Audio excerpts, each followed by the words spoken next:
Hello everyone and welcome to the JustPhantomComics channel. Recently, or perhaps not so recently, James Gunn announced a new and rebooted DC Universe, officially called the DCU. As you know, the projects are going to come in stages, akin to Marvel's phases. The DC equivalent is of course chapters, and chapter 1 has officially been titled Gods and Monsters. Within this first chapter, James Gunn announced a film titled The Authority.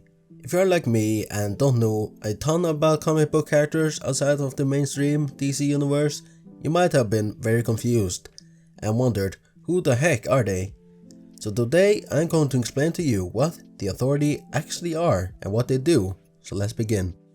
Today in modern times, the Authority might be best known as a team formed by Superman because as recently as 2021, a limited series titled Superman and the Authority was released.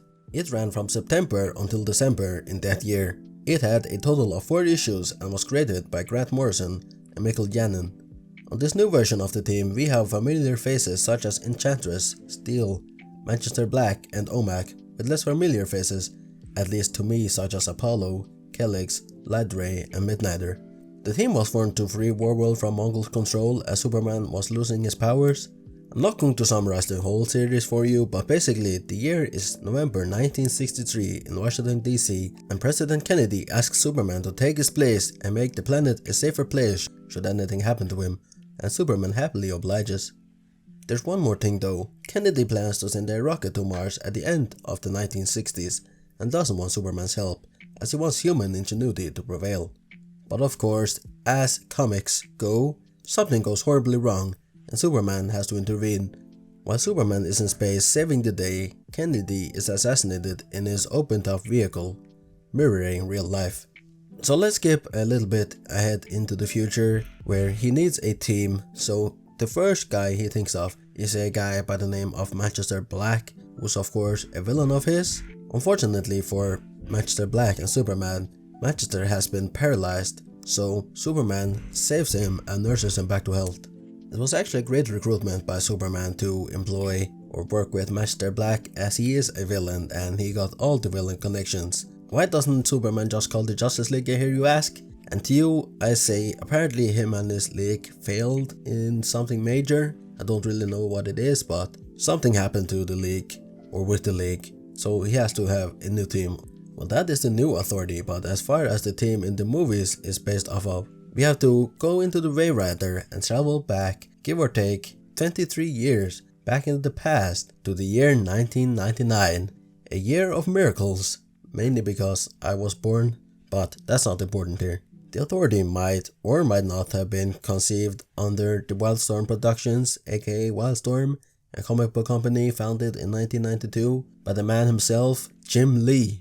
The reason I'm not entirely sure if the Authority is a Wildstorm or DC Comics baby is because in 1998 Mr. Lee sold Wildstorm to DC, thus Wildstorm becoming an imprint of DC Comics. The Authority, on the other hand, were created as aforementioned in 1999, which means that the Authority could have been in the works at Wildstorm before DC bought them. And by doing some research, it seems that the Authority is a Wildstorm creation, as DC made their own equivalent team called the Elite back in 2001. You might have heard of the Elite before with the movie Superman vs. the Elite. The Authority is a team of superheroes that use extreme methods in their fight for peace and, dare I say, justice. The team was formed out of the remnants of another Wildstorm team called StormWatch, all but confirming the Wildstorm origin. StormWatch was Earth's leading planetary defense force against alien incursions, based in their satellite headquarters Skywatch, very reminiscent of Justice League's Watchtower.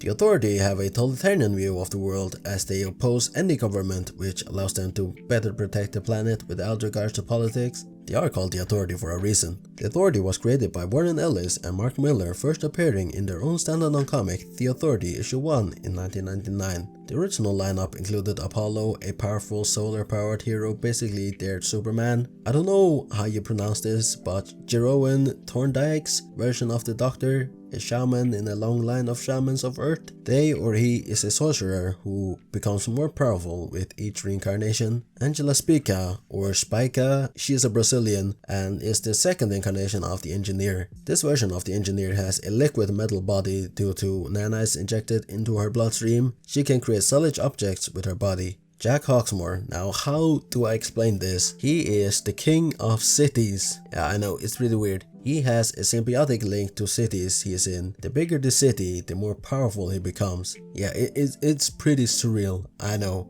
Then we have Jenny Sparks, who is known as a century baby, as her lifespan is tied to the century she is in. And she happens to be linked to the 20th century, which means no matter what she does, she is doomed to die at the turn of the 21st century, or the turn of the 20th century, as she is the spirit of that particular century. Her powers include electrokinesis. Her mood seems to be linked to the status of the world, as during the Great Depression she was, well, depressed, and during something called the Roaring Twenties she was deliriously high. Not my words, but DC fandoms. The Elite's Manchester Black is based off of Jenny, as DC wanted their own Brit and their own version of the team, as I mentioned before. Another hero of the team is called the Midnighter, the husband of Apollo, and he is a violent vigilante described as Knight's Bringer of War. He has combat precognition, which might be best associated with Marvel's Taskmaster. Lastly, we have Swift, a bad copy of Hawkgirl.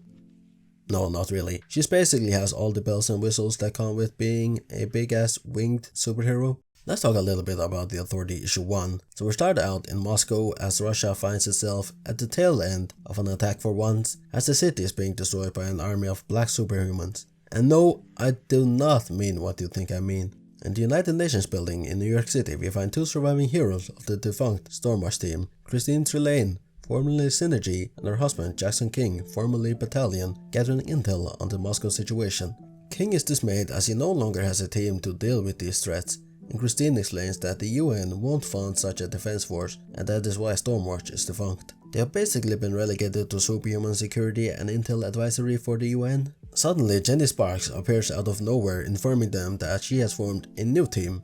Skipping ahead in time, we get the return of longtime StormWatch foe Kaizen Gamora, the dictator of the outlawed Asian Pacific island nation of Gamora Island. Him and his brothers took over the island together at a very young age, but at the age of 20, Kaizen became the sole ruler as he killed both of his brothers. He basically plans to take over the area of the world in which he needs 3 cities for some reason. Moscow, the first casualty, with London being up next, and then LA. With the team figuring out Kaizen's next attack, they arrive in London and manage to foil his plans. We also get a really cool team panel page out of it. I don't know if it's just me, but doesn't it look like the engineer, the metal woman, has nips? Or is it just me? I swear they simulate nips. Isn't it kinda ironic that she can manipulate her body into solid objects, but for some reason she looks like she's dressed like Vampirella? But anyway, that is basically the gist of issue 1 and 2. With James Gunn announcing that the Authority are going to get their own movie, how do you feel about the announcement? Are you excited, or had you never heard about the Authority before? While I wouldn't say I am so very excited for the Authority, I am anticipated to see how they are going to deal with an entire team that deals in the morally grey area, if you would like to describe it as that. They are fully fledged heroes, and not anti-heroes, but operating outside of the law of politics and doing anything necessary to enforce their own form of justice. It's going to be interesting to see how they deal with that particular team on the big screen. I know pretty much every superhero works outside of the law, so it intrigues me greatly to see how the Authority differs from teams such as Justice League, Teen Titans, Justice League Dark, and even Suicide Squad and Checkmate for that matter. I mean, I can in theory just read the comics to find out how they actually operate and not just read one issue and wait for the movie to come out. With that, we have indeed reached the end of the video. I would like to thank you all so much for watching this video. A like would be greatly appreciated. Don't forget to comment, as I would like to hear your opinion on this Authority situation, or just DCU announcement as a whole, or just anything for that matter. Goodbye and have a wonderful afternoon, evening or night.